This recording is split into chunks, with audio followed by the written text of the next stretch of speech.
diverse habitat, to work alongside with our farming and our healthy and sustainable food production, then natural management systems like this that the beavers can provide are one of the answers that farmers could be paid to have the beavers on their land. Just walking along the banks of the river now, and this is a really good example of the creatures at work.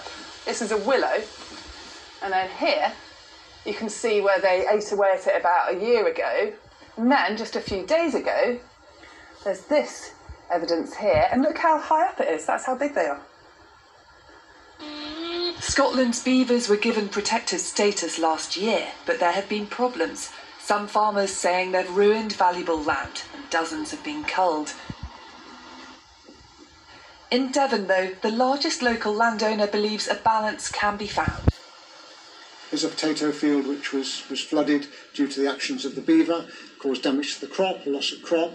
They can chop down trees in the wrong place. Although having said that, overall, there is a net positive for beavers in terms of flood attenuation and the ability to do natural flood defensive. The government will soon launch a consultation on whether they should be introduced more widely. Claire Marshall, BBC News, East Devon. Next, Jane Hill has the news at 1. Time for a look at the weather with Chris.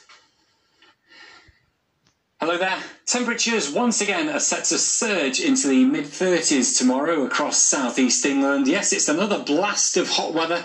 These temperatures not far off the kind of heat we had during last Friday, with temperatures expected to reach around 36 degrees in London and southeast England. It will also be humid. It's humid today as well, and that humidity is bringing a lot of low clouds, some mist and some drizzle towards southwest England.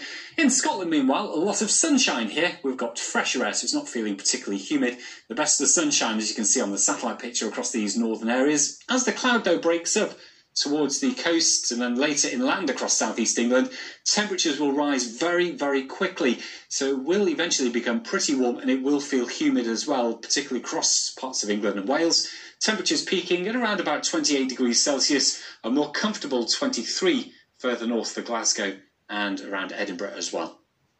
Now, looking at the weather picture overnight tonight, you can see how the skies tend to clear across a good chunk of England. We may well start to see the cloud begin to break up across parts of Wales and southwest England. A little bit of rain flirting with western Scotland and Northern Ireland, but into tomorrow we're going to start to get our southeasterly winds dragging in some hotter air from the near continent. So the heat really will be rising and building across central and eastern areas of England. That's where the hottest weather is.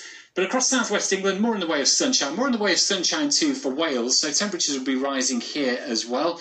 Temperatures peaking probably at around 36 degrees Celsius. We're still into the low 20s with some spells of sunshine from time to time in Scotland and Northern Ireland.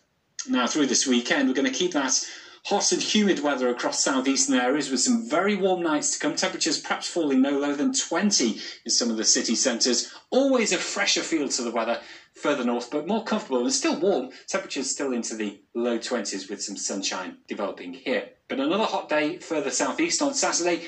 Temperatures again expected to peak into the mid-30s with those high levels of humidity. It will be an uncomfortable night's sleep to take us into Sunday.